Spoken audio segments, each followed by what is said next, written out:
Have I ever told you how much I love to run track and field? I know you guys can't see me right now, but I don't exactly have the track body. But you know what? I did have the track body. Oh, yes, I did. I even won the most athletic award in grade 8 because, I was athletic and that kind of thing.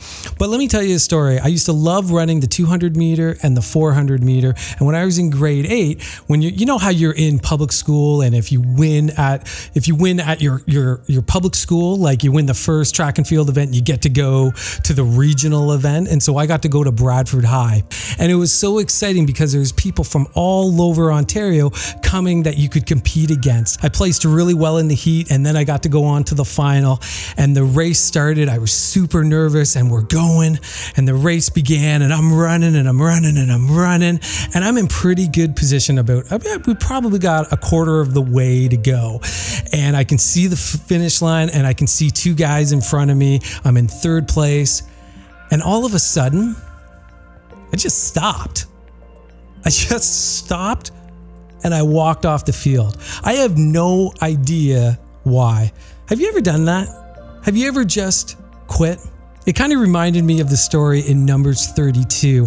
Let me just kind of set it up. I'm going to paraphrase it for you if you don't mind. Israel had been wandering the wilderness for 40 years, and it was time for them to enter the promised land. They could see the goal. They could see what God had given them. The finish line was right there. All they had to do was cross over the Jordan and take Jericho. That was their prize. That was the finish line. 40 years they had been waiting for this moment. And Exodus 32 tells us that 2.5 tribes went to Moses, and they said, you know what, Moses?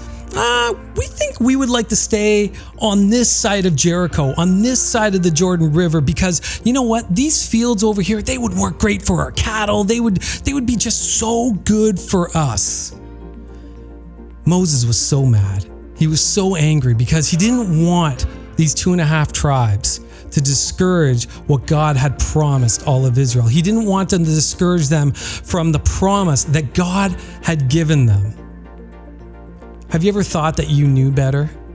So often, just like when I was running track, I could see the finish line. I could see the prize. I could see where I was going to be.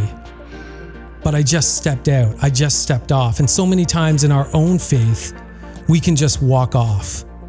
What I want to encourage you with right now is that God wants you to get back on that track. It doesn't matter how long you've been wandering in the middle. God's promises still stand today, and they're for you and for me, and they can be claimed at any moment. All you got to do is get back on that track.